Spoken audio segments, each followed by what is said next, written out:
Good morning class seventh. In previous class we read about advertising. इसमें हम types of advertising पढ़ेंगे। आज सबसे पहले हमारा है कमर्शियल एडवर्टाइजमेंट। अब कमर्शियल एडवर्टाइजमेंट क्या होता है? तो कमर्शियल एडवर्टाइजमेंट एक ऐसा मेजर चंक है, चंक का मतलब एक छोटा टुकड़ा है टोटल एडवर्टाइजमेंट का मीडिया के अंदर। ये हमें कंपनी के द्वारा दिया जाता है और कंपनी फर्म्स करती है अपने प्रोडक्ट और सर्विस को। जैसे हम मार्केट में देखते हैं कई तरह की कंपनीज आती है जो अपने प्रोडक्ट लेके आते हैं, चाहे आप सोप को लेके देख ले, चाहे मोबाइल कंपनी को लेके देख ले, हर एक चीज में प्रोडक्ट और सर्विसेज जो है वो कंपनी अपनी सेलिंग करती है। इसका मतलब कि वो अपना एक ड्रॉ ऑफ अटेंशन करता है लोगों का कि सर्टन प्रोडक्ट्स और सर्विस के लिए, ताकि उनका प्रॉफिट अर्न हो सके। हर एक तरह तरह की हम लोग सोप देखते हैं, तरह तरह की चीजें देखते हैं और उसके साथ वो अपने एडवर्टाइजमेंट भी जोड़ते हैं, जिसकी वजह से जो है वो अपना प्रॉफिट अर्न करना चाहते हैं। ये अक्सर होता है इस कारण से कि एडवर्टाइजमेंट वाले जो होते हैं ना, वो उसको बढ़ा चढ़ाकर उस प्रोडक्ट या सर्विस के फीचर्स को हमारे सामने रखते हैं। और इनफैक्ट अगर हम लोग फैक्ट में देखा जाए तो वो ना के बराबर है, उसका कोई एग्जिस्टेंट नहीं है। इसीलिए हमें जो केयरफुल रहना चाहिए इन सारे फीचर्स को लेके, जो भी प्रोडक्ट और सर्विस आ रहे हैं उसको खरीदने से पहले। ऐसे नहीं कि हमने देख लिया कि हाँ जो फिल्म एक्टर है वो इसकी वजह से थोड़ा सा गोरा हो गया तो इसलिए जो हमने उसको परचेस कर लिया, नहीं। जबकि उस प्रोडक्ट या सर्विस को हमें बहुत ही सावधानी पूर्वक जो है खरीदना चाहिए। Okay, now turn your page. Consumerism यानी उपभोक्तावाद जिसको हम लोग बोलते हैं। एट टाइम्स, सॉरी एक लाइन आपकी नीचे रह गई है, commercial advertising has resulted in consumerism, यानी कि एक कमर्शियल एडवर्टाइजमेंट जो होती है उसका रिजल्ट होता है कंज्यूमराइज यानी उपभोक्तावाद। जैसा भी हमने देखा कि जो है वो सारे के सारे उपभोक्ताओं को अपनी तरफ आकर्षित करते हैं। कोई भी प्रोडक्ट होता है, at times they tend to form an opinion for a need which in fact is not at all necessary। कई बार हमें जो ऐसी भी ओपिनियन दी जाती है जो कि जरूरी नहीं होती है इसको लेके। न्यू मॉडल्स जो थिंग्स होती है वो लॉन्च होती है with new features with a common person hardly needs. एक न्यू चीज जो आती है तो हम लोग सब यही सोचते हैं ना कि हाँ भाई ये नई चीज आई है तो उसके साथ नए नए फीचर होंगे। जैसे कि मोबाइल, हर एक तरह का मोबाइल हम लोग देखते हैं, किसी में जो सेल्फी अच्छी आती है, किसी में बैक कैमरा अच्छा होता है, किसी में एक तरह के हर एक तरह के न्यू फीचर्स देखने को मिलते हैं, जिससे कॉमन पर्सन ये सोचते हैं कि इससे हमारी जरूरतें पूरी हो जाएगी। But such a feature is so advertise, क्योंकि लेकिन उसके जो फीचर्स होते हैं वो एडवर्टाइजमेंट के लिए ही होते हैं, जिससे कि कंज्यूमर जो होता है वो उसको खरीद ले और जो ऑल मॉडल जो होता है वो ऑलरेडी उसके साथ होता ही है वैसे ही। ठीक है, now is social advertisement. Chief purpose जो सोशल एडवर्टाइजमेंट के पीछे होता है वो ये होता है कि कुछ इंपॉर्टेंट सोशल इश्यूज जैसे कि कोई बुरी प्रथा है उसका नाश करना। सोशल एडवर्टाइजिंग रिजल्टेड होता है एक फॉर्मिंग का फेवरेबल पब्लिक ओपिनियन के लिए, जिसमें कई तरह के सामाजिक कारण देखने को मिलते हैं, जैसे कि कम्युनल हार्मनी हो गया, नेशनल इंटीग्रेशन हो गया, पल्स पोलियो प्रोग्राम्स हो गया, लिटरेसी प्रोग्राम हो गया, welfare of the girl child हो गया, असिस्टेंस टू डिजास्टर विक्टिम्स हो गया, इरेडिक्शन ऑफ डॉवरी सिस्टम यानी कि दहेज प्रथा को खत्म करना हो गया। तो ये सारी की सारी जो है वो सोशल चीजें हैं जो सोशल एडवर्टाइजमेंट के अंदर आती है। हम लोग ये पिक्चर देख सकते हैं, अ पल्स पोलियो एडवर्टाइजमेंट। तो ये सोशल एडवर्टाइजमेंट है ना, क्योंकि इसमें जो है बच्चे को जिस तरह से पोलियो की दवा पिलाई जा रही है, तो ये सारी सारी चीजें सोशल एडवर्टाइजमेंट के अंदर आती है। Now is political advertising. Political parties और लीडर जो होते हैं वो मीडियम होते हैं एडवर्टाइजिंग का, इन्फॉर्म करना लोगों को उनके इश्तिहार के बारे में, अचीवमेंट्स और एजेंडाज के बारे में, स्पेशली जब इलेक्शन का टाइम आता है। They take out these advertisement in newspaper, magazines, television channels, poster, handbill etcetera. वो इस एडवर्टाइजमेंट के अंदर न्यूज़पेपर के अंदर इनको डालते हैं, मैगजीन्स के अंदर, टेलीविजन चैनल्स जो होते हैं, पोस्टर्स होते हैं, हैंडबिल्स होते हैं, जो विज्ञप्ति वगैरह होती है उसमें सब कुछ दिखाया जाता है। कुछ एडवर्टाइजमेंट में यूजुअली सर्व करते हैं जो प्रमोट करते हैं पॉलिटिकल पार्टीज और लीडर्स को, और एक रीजन होता है कि क्यों लोग उनको जो उनके लिए वोट करें। Give reason why people must vote for them, यानी कि लोगों को उनके लिए क्यों वोट करना चाहिए। जब ये सारी चीजें वो डालेंगे तभी तो लोग जो उनके साथ, अरे नहीं ये नेता बहुत अच्छा है, इसलिए जो लोग जो है उनको वोट दे देते हैं। Now is institutional advertising. Institutional advertising focus करता है सोशल वर्क के लिए जो डन किया जाता है पर्टिकुलर कंपनीज के लिए, और इसके जो स्पॉन्सर्स होते हैं वो कैसे स्पोर्ट्स और कल्चर इवेंट करते हैं। एडवर्टाइजमेंट बताता है कि लोग कैसे ऑर्गेनाइज करते हैं वर्क्स को और क्वालिटी कंट्रोल को, रिसर्च और डेवलपमेंट को। वो क्रिएट करते हैं एक गुड पब्लिक इमेज एक कंपनी के लिए। Now is quiz time. अब ये जो क्विज टाइम हमारा दे रखा है, इसमें हमें क्लासिफाई करना है प्रोडक्ट कौन सा है, सर्विस एडवर्टाइजिंग कौन सी है, पब्लिक सर्विस एडवर्टाइजिंग कौन सी है। सबसे पहले हमारा आता है पोटैटो चिप्स, ये प्रोडक्ट हो गया। कई तरह के पोटैटो चिप्स हमें देखने को मिलते हैं। सॉफ्ट ड्रिंक्स, ये भी प्रोडक्ट है। Detergent powder product. Water conservation, ये पब्लिक सर्विस एडवर्टाइजमेंट है। एनर्जी ड्रिंक्स, ये प्रोडक्ट है। Shampoo product. Laptop public service advertising. Insurance public service advertising. Cars service advertising. Pollution control public service advertising. Save fuel service advertising. Airlines service advertising. Okay, you can see that. Now is impact of advertising. अभी तक हमने बहुत सारे advertisement देखे, social, political, तो अब इन सबका impact, इन सबका प्रभाव क्या पड़ता है। एडवर्टाइजिंग का प्रभाव पॉजिटिव और नेगेटिव दोनों पड़ता है कंज्यूमर्स पर। एडवर्टाइजिंग हेल्प करती है इंक्रीजिंग करने के लिए प्रोडक्ट्स की और सर्विसेज की डिमांड कितनी होगी। तो इसीलिए कंज्यूमर एडवर्टाइजिंग जो होता है वो बेनिफिशियल होता है। डिफरेंट कंपनीज में अपना जो सेम प्रोडक्ट होता है वो सेल करता है, उसके साथ कई तरह की ऑफर्स भी रखता है, डिस्काउंट रखता है, गिफ्ट रखता है। किसकी वजह से ये सब कुछ करते हैं? ताकि वो अपने सेल को इंक्रीज कर सके, बढ़ा सके। जैसे एग्जाम्पल के लिए एक ब्रांड आया शैम्पू का, तो वो कई तरह के अपने साथ में फ्री लेके आते हैं। कुछ केसेस के अंदर देखते हैं कि कस्टमर्स जो होते हैं वो बेनिफिटेड होते हैं। कंज्यूमर्स को अवेयर रहना चाहिए अपने प्रोडक्ट्स को लेकर, उनकी प्राइस को लेकर और पॉजिटिव पॉइंट्स को लेकर। एडवर्टाइजिंग के through they are able to make the right choice and buy the best product at the right price. उनको एक ऐसा होना चाहिए कि वो राइट चॉइस रखे किसी भी प्रोडक्ट को खरीदने में और बाय करने के लिए राइट प्राइस पर। सोशल और इंस्टीट्यूशनल एडवर्टाइजिंग हेल्प करती है कंज्यूमर को ये जानने के लिए कि एक्टिविटीज जो बहुत सारी चैरिटेबल में होती है, जैसे कॉर्पोरेट ऑर्गेनाइजेशन हो गया, लोग ये जानना चाहते हैं कई तरह की वेलफेयर मेजर्स के बारे में जो गवर्नमेंट लेती है सोशल एडवर्टाइजमेंट के द्वारा। दूसरी तरफ अगर एक तरफ हम लोग ये देखें कि एडवर्टाइजमेंट जो है वो पोटेंशियली हार्मफुल एस्पेक्ट करता है। कई एडवर्टाइजमेंट जो होते हैं वो डेसिफाइडली प्रोपेगेंडा को लेकर चलते हैं, उनके प्रोडक्ट को और उनकी सेल को बढ़ाने के लिए।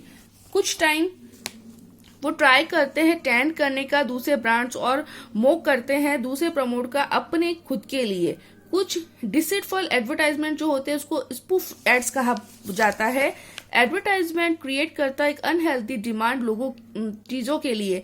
लोग सोचते हैं कि जो एक पर्टिकुलर ब्रांड होता है वो एब्सोल्यूट जो उनकी जरूरत के हिसाब से ही है। बच्चे और टीनेजर जो होते हैं वो बहुत ही प्रभावित होते हैं एडवर्टाइजमेंट से।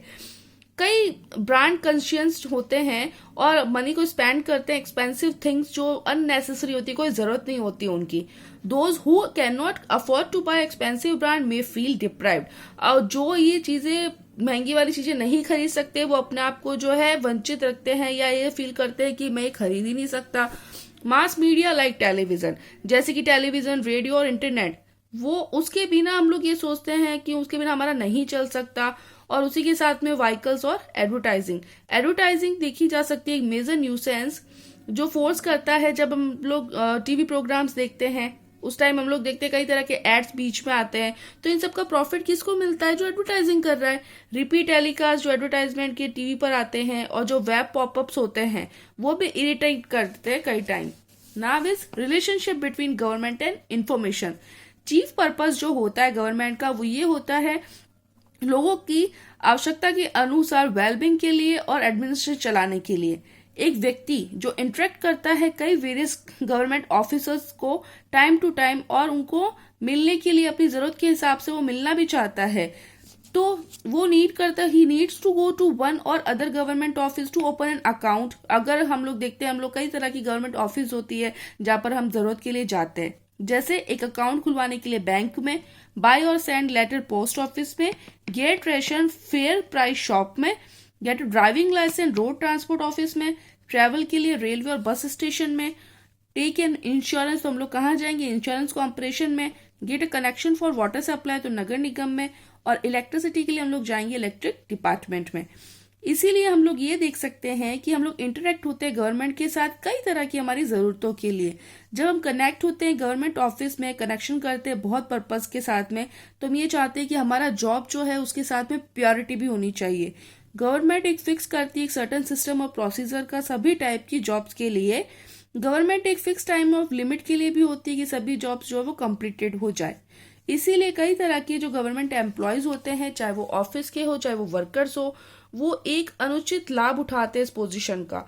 वो डिले करते हैं जॉब के लिए और बहाना ढूंढ लेते हैं। जनरली गवर्नमेंट प्रोसीजर इन्वॉल्व करता है कई तरह के पेपर वर्क के लिए, और सभी नागरिक जो होते हैं वो एक्सपेक्टेड नहीं करते कि सभी टाइप का पेपर वर्क हो।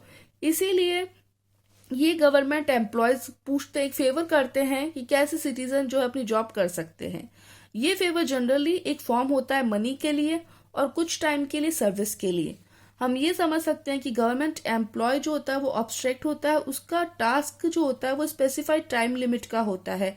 कैसे कि आउट ऑफ आर N60, यानी कि हमारी एक चिंता को लेके कि एक जॉब जो डन होती है प्रायोरिटी के द्वारा, तो उसकी डिमांड जो होती है वो मनी और सर्विस के लिए ही होती है। हर एक जॉब की डिमांड मनी और सर्विस ही होगा। तो इस तरफ की जो मनी और सर्विस जो है उसको ब्राइब बोला जाता है। ब्राइब क्यों? रिश्वत। Both bribe givers and bribe takers tend to keep this well known fact secret. दोनों यानी ब्राइब गिवर रिश्वत देने वाला और रिश्वत लेने वाला, दोनों ही जो है एक फैक्ट सीक्रेट है हमारी सोसाइटी के।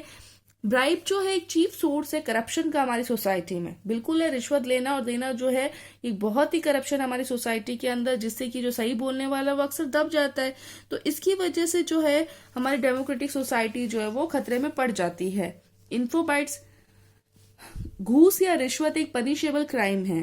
किसी भी गवर्नमेंट एम्प्लॉय में एक रिश्वत लेना या देना इम्प्रिजन्ड है और इसके द्वारा कोर्ट को फाइन लगाना चाहिए। हाउएवर इंफॉर्मेशन जो लीड होती है इराडिक्शन की हमारे यहाँ पर, वो खतरा है सोसाइटी के लिए। कैसे देखते हैं। अब हमारी केस स्टडी है। शिवम जो रिसेंटली मैरिड हुआ और वो ये चाहता था कि उसकी वाइफ का नाम राशन कार्ड में उसके साथ में इंक्लूड हो, इसीलिए उसने राशन कार्ड बनाया, एक फेयर प्राइस शॉप पर गया उसके लिए। उसके बाद वो जाता है कंसर्न गवर्नमेंट डिपार्टमेंट में, जो ब्लॉक डेवलपमेंट ऑफिस भी बोला जाता है, और सबमिट करता है कि एप्लीकेशन को इस पर्पस के लिए। उस टाइम लिमिट में उसको कई तरह के जो है पर्पस के 10 डेज निकल जाते हैं। जब 10 दिन ऑलरेडी गुजर जाते हैं तो वो जाता है वापस गवर्नमेंट ऑफिस में कई टाइम्स में, लेकिन उसकी जॉब जो है उस वजह से वो कई बार बहाना बना देते हैं, यानी कि उसको ये कहते हैं कि आज नहीं कल आना, आज नहीं कल आना। तो उस वजह से एक क्लर्क जो है वो उसको हिंट देता है कि अगर आपको अपना ये काम करवाना है ना तो आपको उसको रिश्वत देनी पड़ेगी। इस सिचुएशन में उसके पास 3 ऑप्शन होते हैं उससे पहले। सबसे पहला option, keep visiting the office and requesting the government employees there, यानी वो ऑफिस के अंदर जाए और रिक्वेस्ट करे गवर्नमेंट एम्प्लॉयज को, वहां पर रिपोर्ट करे कंसर्न क्लर्क को और ऑफिसर को सुपीरियर अथॉरिटी में। लेकिन अक्सर जो इस तरह का रिजल्ट देखने को नहीं मिलता है। या फिर give a bribe to the clerk and get his job done in no time, यानी कि उस को रिश्वत दे क्लर्क को और अपना जो ये काम वो टाइम पे करवा ले, उसके लिए कोई टाइम नहीं लगे। तो गवर्नमेंट एक लॉ है जो ब्राइब टेकर को पनिश कर सकते हैं, लेकिन अगर इसमें इन्वॉल्व होता है कॉम्प्लिकेटेड प्रोसीजर, तो इसलिए लोग जो होते हैं ना वो रिश्वत दे देते हैं। हमारे केस में हम देखते हैं कि शिवम जो है उसकी इच्छा नहीं है कि वो एक रिश्वत दे, लेकिन उस टाइम में he does not want to involve himself in a complicated procedure as well, लेकिन वो अपने आप को जो इस तरह में इन्वॉल्व नहीं कर सकता कि कोई भी कॉम्प्लिकेटेड प्रोसीजर हो जाए। तो व्हाट कैन ही डू, अब वो क्या कर सकता है? तो राइट टू इन्फॉर्मेशन। यहाँ पर बहुत सारे लोग हैं जैसे शिवम जैसे बहुत से लोग होते हैं जो मजबूर हो जाते हैं रिश्वत देने के लिए, अपना काम निकालने के लिए डिफरेंट ऑफिस गवर्नमेंट ऑफिसर्स में। तो ये जॉब जो होती है लोगों की वो ऑब्स्ट्रक्टेड की जाती है गवर्नमेंट के द्वारा, एम्प्लॉयज के द्वारा। ओनली एक मोटिव होता है उनका, क्या मोटिव होता है? रिश्वत लेना। तो इसके द्वारा हम लोग देखते हैं कि जो रिश्वत जो होता है वो सबसे बड़ा क्राइम होता है जिसको लेके हमें अवेयर होना पड़ेगा। लेकिन एक गवर्नमेंट एम्प्लॉय जो होता है ना वो रंगे हाथों पकड़ा जाता है, तो एक कॉम्प्लिकेटेड प्रोसीजर हो जाता है और उसकी वजह से वो बच नहीं पाता। तो कुछ लोग इसके खिलाफ आवाज भी उठाते हैं, तो इसकी वजह से धरना दिया जाता है, उनको प्रोसेशन दिया जाता है, न्यूज़पेपर्स के अंदर लिखा जाता है और एक फेवरेबल पॉपुलर ओपिनियन दी जाती है कि उनको इन्फॉर्म किया जाए कि ये काम जो है वो क्यों नहीं हो सकता, उससे गवर्नमेंट ऑफिस में क्यों बाधा पड़ रही है। तो गवर्नमेंट उसके आगे इस रिमांड के आगे झुक जाती है। कुछ स्टेट गवर्नमेंट पास करते हैं एक राइट टू इन्फॉर्मेशन एक्ट। ये स्टेट गवर्नमेंट जो होते हैं वो दिल्ली, मध्य प्रदेश, महाराष्ट्र, कर्नाटका, तमिलनाडु, असम और गोवा में है। इस एक्ट के अंदर ये कंपल्सरी हो जाता है गवर्नमेंट ऑफिस को इन्फॉर्म करना कि आवेदक की जो पोजीशन है वो केस में क्या चल रही है। तब national right to information act 2005 RTI passed हुआ। ये लॉ एप्लीकेबल हुआ पूरी कंट्री के लिए। ओके, सो आज हम इतना ही पढ़ेंगे, कल हम इससे आगे पढ़ेंगे right to information act. Till then, thank you.